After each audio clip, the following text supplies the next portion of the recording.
When you start using YouTube to market a product or service or to just make money online, one of the first things that you want to think about is setting goals for your YouTube channel and just setting some expectations for what you're going to get out of YouTube. So, first of all, you need to decide, are you using YouTube for marketing or are you using it for monetization? And you very well may be using it for a little bit of both. It might make setting your goals and expectations a little bit more difficult because there's definitely going to be some gray area there and a little bit of overlap. But try and focus on one of the two to start, and then you may develop a little bit of both as you continue to use YouTube. So if you're going to be using YouTube for marketing, here are some focus points that you should think about when setting your goals and expectations.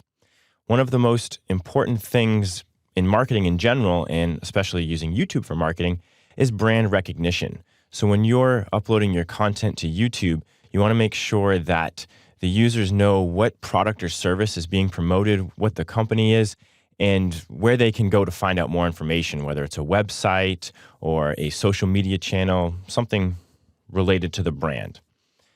When you're focusing on marketing on YouTube, you want to try and create as much viral content as possible. You want your content to be compelling to the point where people are sharing it and they're liking it, and you kind of get that snowball rolling where all of a sudden, a bunch of people are liking it and sharing it on Facebook and Twitter. And it's not easy to create viral content, but it's definitely something that you want to try and do because YouTube is a great place to put viral content. And if you get that snowball rolling, it can turn into a really big snowball, so to speak, on YouTube. You also want to make sure that you're focusing on social sharing. So you might even put some call to actions in your marketing videos on YouTube for people to share the content or to tell their friends about it because you want to get that ball rolling. We're also going to focus on subscribers, and that is one of those focus points that does overlap in marketing and in monetization. Subscribers are really important on YouTube. You're not going to start out with 100,000 subscribers, but as you gain more and more subscribers, each video that you publish is going to reach a wider audience. So it's always a good idea to focus on subscribers on YouTube because that means the content that you publish in the future is just going to get more views. Your message is going to get to more people. And if you're trying to make money, you'll make some more money as well.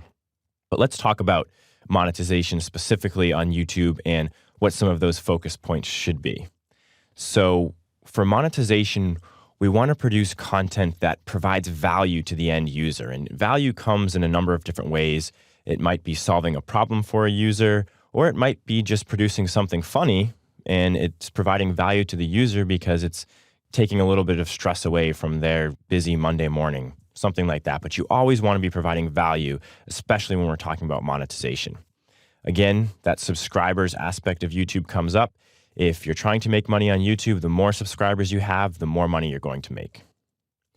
You also want to try and create content that's advertiser friendly, and we're going to talk about that more in depth later on in the course, but certain types of content advertisers would rather get in front of than other types of content. So a video of a cute kitten, so to speak, that might provide value to a user because it's cute, right? But how many advertisers are going to want to get in front of that? It might not be easy to find a specific target audience for that video. It's a very broad, general video. Whereas if you are talking about a specific business solution on YouTube, advertisers that are in that same industry or in horizontal industries, related industries, might say, wow, that is the perfect content for me to get in front of. I know what the target market is. I know what that business solution is, and I'm trying to get in front of that same audience. So it's easier for them to say, hey, I want to be in this video that's about a specific product or service than it is just a video about a cute kitten because it's such a broad, general topic.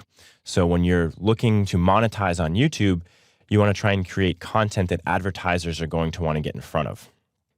Another huge aspect to monetization on YouTube is getting views, obviously, but repeat viewers, loyalty. So when you're publishing videos to YouTube, in that particular video that you publish, give them a little preview on what your next video is going to be so that they come back again. Because for marketing, you want views, you want repeat viewers, but you might just be doing brand recognition and maybe somebody will go talk about that video to their friends, and that might be good enough. They say, hey, I saw this awesome video on YouTube, and it was about the Landon Hotel brand. And Even though their friend didn't see the video, they're going to remember that brand name.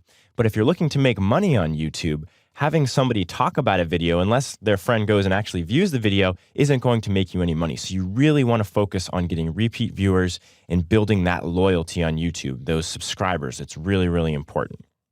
You also want to try and create what's called evergreen content.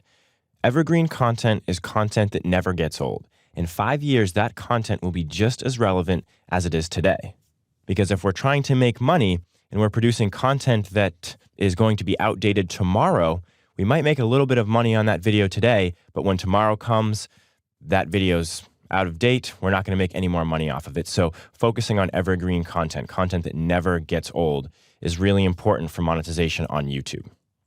Now, when we talk about setting goals for our channel, there are a few things that we can look at and look towards to try and get the most out of our YouTube channel. So you want to set some subscriber milestones. We talked about subscribers being important for both monetization and marketing. So take a look at some other channels that are in the same industry, or maybe you already have a YouTube channel and you have a certain amount of subscribers. Think about what that next milestone might be. It might be 100 subscribers. It might be 1,000. It might be 10,000. It's going to be relative to your channel and your business. It's important to set these goals to give you something to work towards on YouTube. You can also set view milestones. It could be views for your entire channel or just views for a particular video. Maybe you published your first video and it had 100 views. Now you're going to publish your second video and you want to get 1,000 views. So view milestones are important as well. If you're using YouTube for monetization, you obviously want to set some monetary milestones. Maybe you made $10 your first month, try and make 20 or 30 your second month. An important goal to set that you have even more control over when using YouTube, how many videos that you're going to publish either per week or per month, because YouTube viewers like consistency. They like to be able to expect that you're going to publish at least a video a week or 3 videos a week. So once you start a certain trend, maybe you published 4 videos in your first month, try and publish at least 4 videos in that second month as well. Set goals and expectations for how much content you're actually going to put on YouTube. It's really important when you're setting your goals and expectations for YouTube that you research the competition in the community. If you're just getting started on YouTube, take a look at somebody who's in the same industry that's been on YouTube for a while. See how many subscribers they have, how many views their channel has, how many average views their videos get. And that's going to help you determine what your own goals should be. It's also a great way to get some ideas on what works really well on YouTube and what doesn't work so well. So it's always important to take a look at the competition in the overall community on YouTube. The last thing I want to talk about in this video is how your channel's trending. As we're going to see later on in the course, when we go into our YouTube dashboard, we're going to be able to see how many views we've had in the last 30 days, how many subscribers we've had in the last 30 days, how much money we're making. And it's always important to have these trends going upward. You want your views to be increasing. You want your subscribers to be increasing as well as revenue, especially if you're using YouTube for monetization.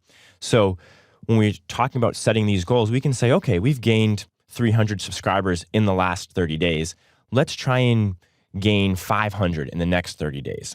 So this will really help you get an idea of where your expectations should be, what's possible for you to do on YouTube based on how your channel has been performing in the last month or so. So you always want to be taking a look at these trends, whether they're upward or downward trending. Obviously, we always want the upward trending, but if one of the metrics is going down, say our views are going down, why is that happening? Let's take a look at the videos that we've published in the last 30 days and try and find out some reasons why they might not be doing as well as videos that we've published in the past.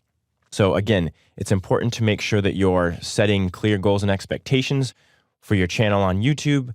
Take a look at the competition, decide whether you're going to be using YouTube for marketing or for monetization, and make sure that you're looking at your analytics and your metrics so you can have clear expectations of what your channel can do in the next 30 days or in the next year.